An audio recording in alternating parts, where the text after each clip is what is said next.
Bonjour, est-ce que tout d'abord vous pouvez vous présenter? Oui, Alain Vassel, président de l'Association des maires de l'Oise. Alors aujourd'hui nous sommes à Bresles pour l'Assemblée générale, la réunion des maires de l'Oise. Est-ce que vous pouvez expliquer aux lecteurs en quoi ça consiste? Aujourd'hui, c'est l'Assemblée générale de l'Association des maires du département. Et cette Assemblée générale, elle est statutaire, donc nous devons la tenir une fois par an. Et en réalité, on transforme cette Assemblée générale en un congrès départemental des maires. Et ce congrès est l'occasion de débattre des sujets d'actualité qui intéressent nos collègues, de telle manière de pouvoir les informer sur l'évolution de la loi et de la réglementation et en même temps recueillir leurs attentes, leurs préoccupations, de telle façon à ce que nous les fassions remonter au niveau de l'Association des maires de France et auprès du gouvernement. Justement, il me semble que actuellement, l'actualité, notamment financière, de la France et des collectivités, c'est un vrai sujet chaud. Oui, alors, il y a deux sujets que l'on va aborder. Il y a celui des finances, auquel vous faites référence, parce que la situation financière des communes risque d'être particulièrement préoccupante au regard de ce que le gouvernement a intégré dans la loi de finances.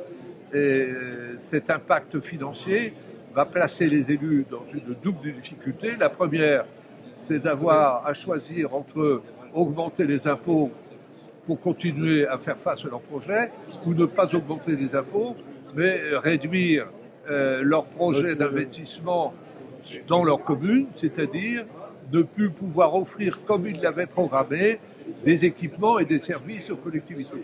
Ça, c'est un véritable problème. C'est d'autant plus inacceptable de notre part, c'est que nous équilibrons nos comptes, alors que l'État, lui, ne les équilibre pas. Et il se sert de nous pour être plus vertueux à l'égard de l'Europe.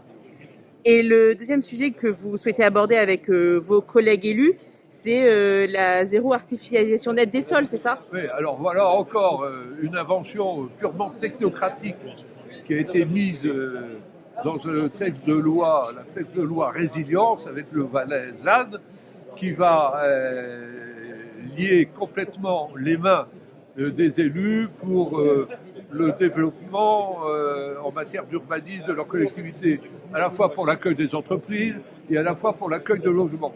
Donc ne plus permettre de construire et de pouvoir consommer du foncier agricole, ça peut se comprendre en zones urbaines, ces zones urbaines qui se sont très étendues au cours des 30 dernières années, mais dire à une petite commune rurale qui a consommé 0 mètre carré au cours des 10 dernières années, vous ne devrez consommer que 50% de ce que vous avez consommé pendant les 10 dernières années, c'est-à-dire rien. C'est-à-dire que la commune est complètement bloquée en matière de développement, elle ne pourra plus accueillir de logements, et on ne peut pas dire qu'on va avoir une reconversion de certains espaces construits pour y créer des zones naturelles pour pouvoir reconsommer du foncier agricole pour construire des logements. Donc c'est quelque chose qui ne tient pas la route.